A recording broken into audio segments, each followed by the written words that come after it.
bukan hanya warga Tionghoa, kita saja suka penasaran bagaimana sih peruntungan kita di tahun depan. Betul, soalnya kita mau ngambil yang baik-baik aja sebagai motivasi untuk menghadapi tahun yang baru, begitu ya. Kita langsung saja nih, udah penasaran ya. Kita undang yuk. Kita undang Vivi Alaidayah ya. Vivi. Iya. Ini dia yang kita tunggu-tunggu dari bukan tadi. Vivi nanti akan membacakan peruntungan ya? Bukan. Di belakang nanti akan ada lagi pakarnya siap-siap dengan pakar namanya Jenny Kumala Dewi ya. Seperti kan biasanya ada tradisi menjelang Imlek ya, bagi sebagian masyarakat di Indonesia itu mereka juga siap-siap apa saja nih sih bisnis apa yang akan lebih beruntung atau kadang-kadang malah sio apa yang akan peruntungannya cemerlang atau yang netral sio gitu. Apa yang cocok menikah tahun ini? Mungkin saja ya, saya tidak tahu, tapi nanti kita tanyakan pakarnya ya. Oke, langsung saja kita undang ya. Terima kasih Krizia dan Ade. Ya, Mbak Jenny, silakan bergabung Mbak Jenny. Selamat datang di Selamat Pagi Indonesia. Mbak Jenny silakan di sini ya, Mbak Jenny. Mbak Jenny, ya, kita akan bahas mengenai tahun monyet api. Ya, betul, nah, Mbak. kalau karakternya sendiri dari tahun monyet api itu apa ya? Kan monyet itu cerdik, lincah, sementara api itu berkobar gitu ya. Bagaimana kita memaknainya? Iya, jadi gini ya Mbak ya. Kalau Mbak Vivi tahu, kita kan sering tahu binatang monyet itu sebenarnya binatang yang cerdik benar. Lihat juga image monyet yang ada di Sangihe lah, misalnya di Bali itu kan ada di puncak pohon, tetapi juga bisa tiba-tiba ada di bawah kan.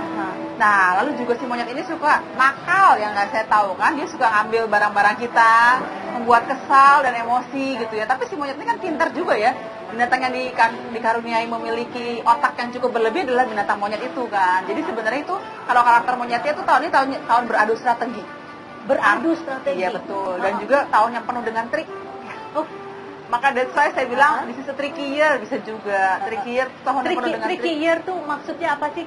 Contohnya kalau dibumikan si tricky year itu. Tricky year itu penuh dengan hal-hal yang tidak terduga, terus kadang-kadang juga bisa menjatuhkan kita gitu kalau misalnya dalam bisnis begitu ya. Apakah akan beda begitu dengan setiap individu akan mengalami hal yang berbeda karena kan setiap individu berbeda sionya. Nah, kalau secara umum memang ada kecenderungan bahwa bisnis tahun ini atau kehidupan tahun ini penuh dengan gejolak-gejolak yang bisa penuh dengan trik-trik gitu ya. Jadi bisa jangan mudah percaya orang, jadi misalnya hal kita yang pencurian ide itu juga bisa banyak terjadi tahun ini. Terus misalnya saling menjatuhkan juga bisa terjadi dalam bisnis seperti itu. Nah, kalau misalnya dengan apinya sendiri, kita kan tahu api itu kan panas tadi Mbak Vivi bilang ya. Nah, dalam Feng Shui ada 5 unsur, tanah, logam, air, kayu, dan api.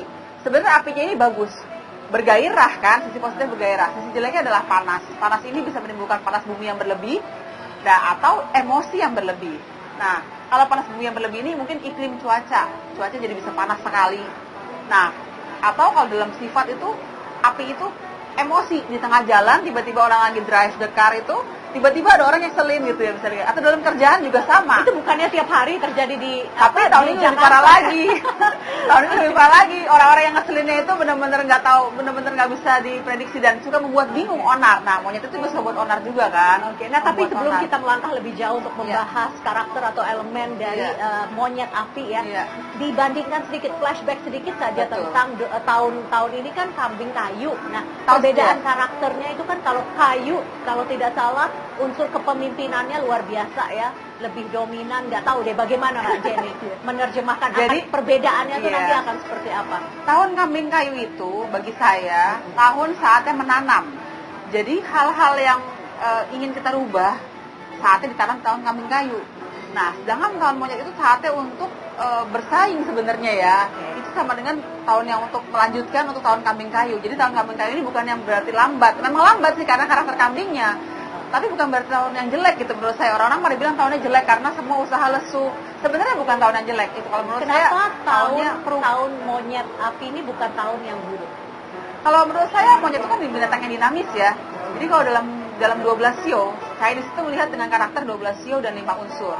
Dalam 12 sio, monyet ini merupakan sio-sio yang sebenarnya bukan nggak sebesar naga, nggak sebesar macan. Tapi monyet ini cukup bisa cerdik juga kan, dia bisa menguasai dan kalau kita tahu cerita orang Chinese kan juga yang Sugomong itu kan juga monyet juga yang berubah gitu kan. Nah, memang pinter sih, banyak orang-orang pinter. Nah, mari kita bedah lebih spesifik ya. Kalau begitu shio apa saja yang mungkin peruntungannya cemerlang untuk di tahun monyet api? Iya. Tahun monyet api itu kan monyet. Jadi kalau kita dalam bicara masalah peruntungannya itu kan tahunnya aja ya. Itu berhubungan dengan sio-sio yang satu rumpun atau yang bisa berkomunikasi dengan baik sepanjang tahun 2016 ini atau tahun monyet api. Itu diantaranya adalah tahun tikus. Jadi sio tikus. Orang-orang yang lahir di sio tikus, ya, sio tikus itu tahun 72, tahun 84 gitu ya. Ibu. Tahun 72, 1972. Iya, tahun 60. Tahun 60, betul. tahun 1972 yang lahirnya itu betul. 1984, betul. tahun 1996 dan betul. orang yang lahir tahun 2008 itu adalah emas yang sio tikus. Mereka ya. lebih mudah berekspresi, tikus dan Nah, naga. tapi nanti Naga kita juga bahas sama. lebih jauh Ya, setelah yang satu ini ya.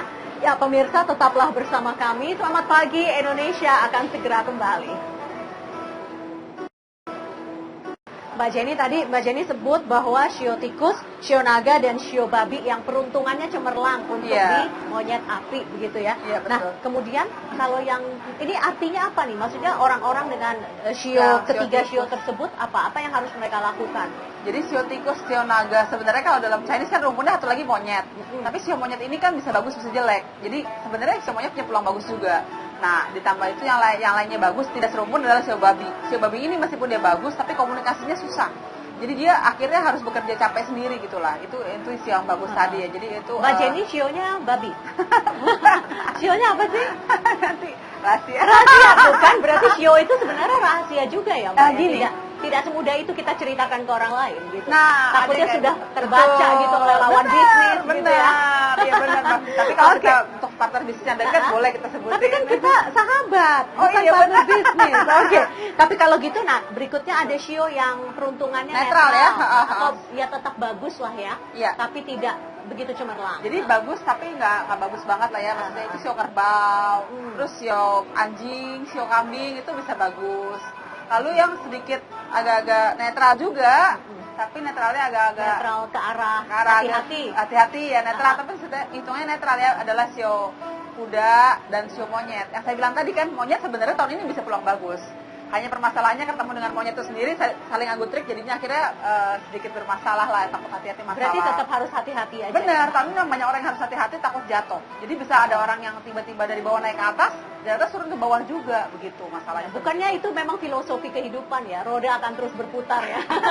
Tapi tergantung tahun ya, kalau tahunnya lagi beresiko, saja, ya? lebih beresiko benar. Itu orang yang tiba-tiba ada di puncak. Ini hanya soal waktu gitu ya. Nah kemudian yang shio yang memang harus sangat hati-hati dalam melangkah untuk di tahun monyet api. Shio yang harus hati-hati adalah shio ayam, shio ular, shio kelinci dan shio macan. Jadi itu tadi Mbak Jenny aja nyebutnya hati-hati. Kenapa sih? Kenapa ini benar-benar keempat shio ini harus sangat hati-hati di tahun monyet api menurut Feng Shui ya? Kalau dalam Feng Shui itu orang yang bahasa ekstrim adalah ciong gitu loh. Ciong itu artinya apa yang kita lakukan tidak mudah dan banyak masalah yang terjadi, apalagi tahunnya monyet kan ya. Nah ini shio-shio ini kalau dalam kombinasi unsur itu suka berpeluang misalnya ya ada tertipu atau unfinished gitu, atau misalnya gabungan dari shio-shio ini jadi ditusuk dari belakang gitu, dihianati, lebih ke arah program tidak ekstrim itu enggak? Lebih ke arah hal tidak tuntas menurut saya, bukan ke arah. Jadi tahun ini juga banyak bisa berpeluang hal-hal tidak tuntas atau hal-hal kalau dalam bisnis itu tertipu, itu banyak juga tipu menipu itu terjadi juga. Oke, berarti mereka harus ekstra hati-hati mengambil keputusan, melangkah. Kemudian apalagi kalau berbisnis, termasuk menjalin asmara juga harus hati-hati. Kalau menjalin asmara itu komunikasinya, apalagi yang berhubungan dengan sio pasangan nih, pasangannya sio ayam dengan sio monyet bisa berpeluang konflik besar. Aduh, itu kayaknya kalau soal asmara di bedahnya harus 2 jam kali ya, tidak bisa sesingkat ini. Tapi itu pun juga nggak hanya asmara Mbak Vivi. Terjadi juga pada orang bisnis. Rekan bisnis kadang-kadang kita punya sub daripada divisi kita gitu kan. Anak buah juga sama. Kalau kita punya anak khusus buah, untuk shio-shio kuda, kelinci dan ular itu harus kita perhatikan pekerjaannya tahun ini, apakah dia bisa berpeluang tidak tuntas atau membawa masalah untuk perusahaan kita. Mbak Jenny, mari kita lihat peluang bisnis di tahun monyet api, Mbak. Unsurnya ini kan pasti berbeda-beda ya. Ada unsur-unsur atau elemen, mungkin elemen. Nah, elemennya tahun ini kan api gitu ya, Betul. monyet api gitu ya. Nah ini apa bisnis apa saja yang akan cemerlang di tahun monyet api? Jadi gini Mbak Vivi ya, bisnis ini kalau dalam Feng Shui kita cepat gampang bagi 5 unsur. Bisnis yang berhubungan dengan tanah itu berhubungan dengan properti, developer, kontraktor, asuransi. Jadi yang sifatnya menstabilkan. Kalau dalam perusahaan divisinya lain adalah HRD yang berhubungan dengan manusia.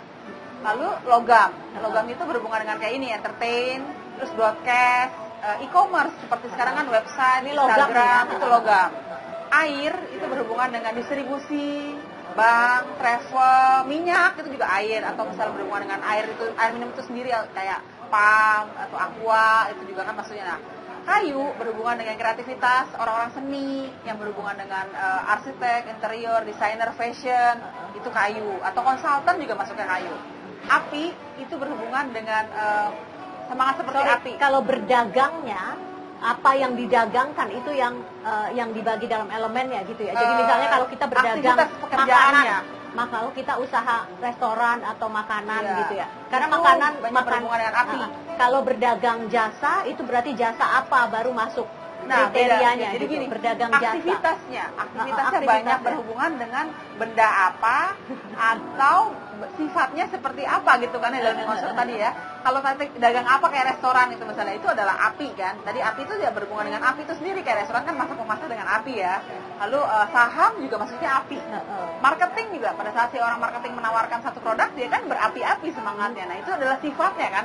Kalau nggak Sifat pada berapi-api saat- nanti nggak laku dong Nah, ya. Jadi- sifat pada saat kita melakukan Oke, bagaimana melakukan aktivitas Betul. itu. Nah, berarti kalau kita bedah untuk tahun ini, Betul. kira-kira yang bisnis-bisnis seperti apa yang akan cemerlang, Mbak? Sebenarnya menurut saya tahun ini yang bisa berpeluang baik adalah bisnis logam dan api. Logam itu bisa berhubungan dengan manufacture, jadi berhubungan komputer atau e-commerce yang saya bilang tadi ya, berhubungan dengan hal-hal yang sifatnya komputer atau IT gitu ya bagus. Nah, kalau berhubungan dengan Maksudnya perdagangan yang dilakukan secara online itu juga bisa. termasuk, Perdagangan itu sendiri kan air. Jadi karena barang itu kan mengalir dari satu tempat ke tempat lain adalah air. Sedangkan online-nya itu adalah logam. Jadi dalam 5 unsur itu tanah menghasilkan logam menghasilkan air menghidupi kayu menghasilkan api kan, api ke tanah lagi. Nah, itu kalau dalam 5 unsur tadi, kalau kita dagang online, itu sifatnya adalah logam dan air gitu loh. Jadi kan ada bisnis online ada logamnya dan itu bisa bagus. Oke. Tapi memang airnya tahun kemarin kan berat tuh.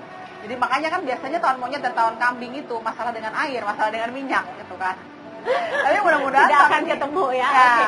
tapi mudah-mudahan tahun ini air minyak itu lebih stabil ya. Maksudnya bukan stabil sih, memang tetap turun tapi nggak separah drastis tahun kemarin kan. Gitu Oke Mbak ya. Jenny, kalau gitu diulang dong. Ini kan semangatnya kita wirausaha gitu Iya. ya. Mulai dari yang level kecil sampai yang besar. Nah, Iya. berarti semangatnya adalah yang akan cemerlang di tahun monyet api itu adalah logam, properti. logam Karena dan properti- api. Api itu Oke, saham. logam dan api. Saham Berarti bisa berpeluang karena saham. tahun ini monyet kan bisa tiba-tiba naik, bisa tiba-tiba turun. Nah, kalau orang-orang yang tahu momennya bisa main saham itu bagus sebenarnya. Kalau nggak tahu, nggak tahu momennya. emang bisa jeblok. Nah, katakanlah orang yang bermain saham atau berdagang makanan, kemudian bergelut di properti itu kan itu Kalau yang properti akan tanah, beda lagi. Beda. Beda. Berarti Tapi yang akan unggul, Mbak, diulang lagi, Mbak. Yang akan unggul Akan itu tadi unggul memang adalah sementara adalah sesuatu yang unsurnya adalah logam. Seimbang lah logam itu sama logam itu dan termasuk marketing, kemudian itu api. saham. Api dan logam. Lalu Api berikutnya dan yang logam. netral masih bagus, tapi netral dan bagus adalah properti tadi yang Mbak Vivi ngomong ya. Tapi tidak sekuat yang berunsur logam. Betul. Tadi kan ya. Nah, Tapi apa yang terjadi ya? Katakanlah seseorang berdagang saham atau terjun di marketing yang tahun ini katanya bagus sekali. Sementara si orang itu shio-nya adalah shio yang Saya shio kurang ular, beruntung. katakan. Shio ular Shio misalnya. kuda lah Ya, apa. ya, shio ular atau shio ayam Nah, gitu itu ya. apa yang akan terjadi? Jadi begini ya, mungkin orang yang berdagang makanan, peluangnya bagus. Tapi secara SEO saya kurang seimbang.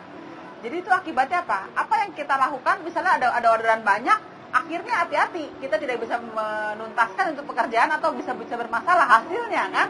Nah itu yang perlu hati-hati SEO-nya itu dalam bekerjanya. Tapi mungkin bidangnya tetap bagus kan. Misalnya kayak dia jualan makanan, bagus. Tapi kalau kebanyakan order, dia nggak bisa ngerjain, timnya nggak bener kan, jadi bermasalah juga. Ntar hasilnya banyak yang komplain. Kalau itu, saya terbalik, begitu. jadi kalau misalnya bisnis apa saja, elemen apa saja yang tidak cemerlang untuk monyet api. Nah, yang tidak cemerlang itu sebenarnya yang berat ya. Sebenarnya ini berat ini saya juga nggak enak ngomongnya, bukan berat tapi sih. Jadi senyum. dalam arti itu adalah Mbak Jenny berat tapi senyum. Emang harus senyum terus ya? Ya gimana Mbak? harus Yang perlu berat. ekstra lebih kerja keras lah. Nah, itu bidang dalam apa bidang saja? kayu sebenarnya tahun ini. Kayu, berarti Ya. properti tetap ya? Properti sih enggak, properti itu tanah masih netral.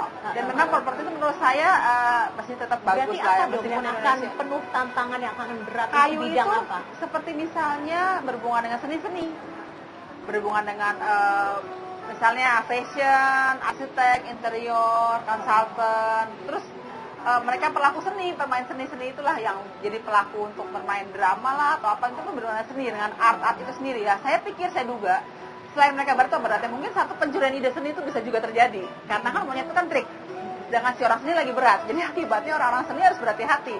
Satu, idenya mereka diambil orang, atau mereka dalam berekspresi itu juga nggak mudah gitu lah. Itu yang menurut saya harus hati-hatinya di situ gitu loh. Tapi sebenarnya ini buat kita waspada. Nah, kalau dalam Katakanlah seorang pekerja seni ya yang Iya. yang tahun di monyet api itu kurang bisa identik dengan binatang sio monyet itu adalah binatang yang cerdik dan lihai.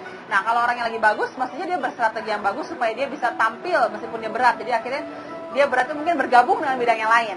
Misalnya si kayu ini bergabung dengan bidang logam misalnya gitu ya, kayak misalnya dagang baju akhirnya online misalnya gitu, yang paling gampangnya itu simpelnya begitu. Nah, ada lagi juga kayu yang berat bagi saya adalah berhubungan dengan tanaman. Jadi makanya kan karena apa? Tadi kan saya bilang iklim cuaca Kenapa ya? panas dingin karena logam itu kan dingin sifatnya. Kalau Api ini itu kan panas. agriculture, Betul. pertanian itu akan Padahal berat. Betul. Padahal kalau nggak salah saya kemarin ada acara juga mereka bilang kan sekarang pemerintah lagi mengekspos untuk berhubungan dengan agricultural business ya kalau nggak salah ya. Nah, sedangkan yang berat di agricultural itu adalah iklim menurut saya.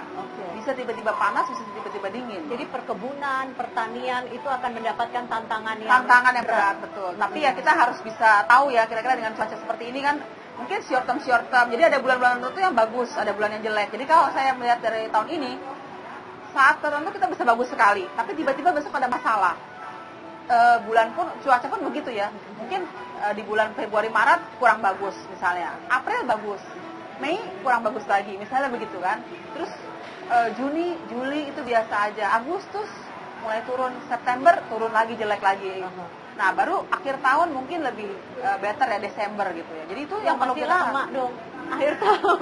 Ini Nah, baru bulan jadi Februari sebenarnya April 2020. juga bagus. Cuma maksud saya iklim-iklim itu kan. Jadi kita mungkin nanamnya itu berhubungan dengan short term tanaman-tanaman yang 3 bulanan atau 1 bulan gitu. Kayak abis Aprilnya bagus, Mei-nya jelek kan. Mungkin cuacanya juga jadi jelek, panas sekali. Yang terutama panas banget tuh kemungkinan besar ya pertengahan tahun ya kayaknya. Jadi kan kita sudah membahas sedikit peluang bisnis ya Mbak Jenny, walaupun tidak bisa kita bahas satu persatu ya, tapi kalau dari sisi leadership ya kepemimpinan yang ada di Indonesia saat ini, nah bagaimana mereka harus bersikap di tahun monyet emas? Ya monyet api. Monyet api, kok jadi emas sih? Lihat ini mbaknya main pakai baju emas-emas soalnya. Kok jadi monyet emas? Iya. Jadi memang sih ya tahun ini semua hal kan bersifat panas ya. Kita harus hati-hati, jangan mudah terpancing menurut saya. Maksudnya banyak hal ini, yang orang-orang di level kepemimpinan politik termasuk juga sama. oke, Politik bisa panas, jangan terpancing dengan hal-hal yang politik bisa. bukannya panas dari tahun lalu ya? Tapi tahun ini lebih-lebih lagi sih, Oh, justru Mbak. tahun Ada ini peluang. lebih-lebih lagi. Iya. Tapi itu di sini panasnya karena pancingan orang. Jadi orang yang ibaratnya ya kayak kasus aja sekarang kan tiba-tiba orang terpancing terkecoh dengan hal tertentu padahal ada lain yang lebih berat kan kayak begitu. Nah, itu kalau dalam pengambilan keputusan tahun ini harus hati-hati banget. Karena bisa jadi itu hal yang terjadi itu keputusan kita ambil itu bermasalah. Takutnya salah ambil keputusan. Nah, kalau kita ambil keputusan harusnya pertimbangkan dengan panjang dulu. Jadi jangan asal panjang bicara. dibilangin kelamaan, pelan lagi pemerintah ya kalau dibilang. Nah, itulah tahun monyet. Memang harus bisa bergerak cepat, tetapi harus tepat. pertimbangan. Nah, itu yang susah. Kebanyakan orang cepat bisa jatuh kan loncat. Kalau jatuh bisa jatuh. Nah, makanya harus bergerak cepat, tetapi penuh perhitungan. Itu yang cepat cermat lah. Tapi ibaratnya. intinya ya, maksudnya berarti kalau tadi kan yang peruntungannya bagus adalah show ini dan ini, kemudian yang bisnisnya bagus show ada beberapa hal. Tapi intinya adalah semua sebenarnya kita harus bekerja keras ya setiap saat ya sebenarnya ya. Selalu waspada bekerja keras karena walaupun unsur kita seimbang secara show, tapi kalau unsur bisnis atau aktivitas yang kita lakukan kurang seimbang, apapun itu ya memang kita harus bekerja keras selalu gitu dan berniat baik gitu. Mbak Jenny, terima kasih banyak telah berbagi informasi tentang bagaimana peruntungan di tahun monyet api begitu. Terima kasih sekali lagi.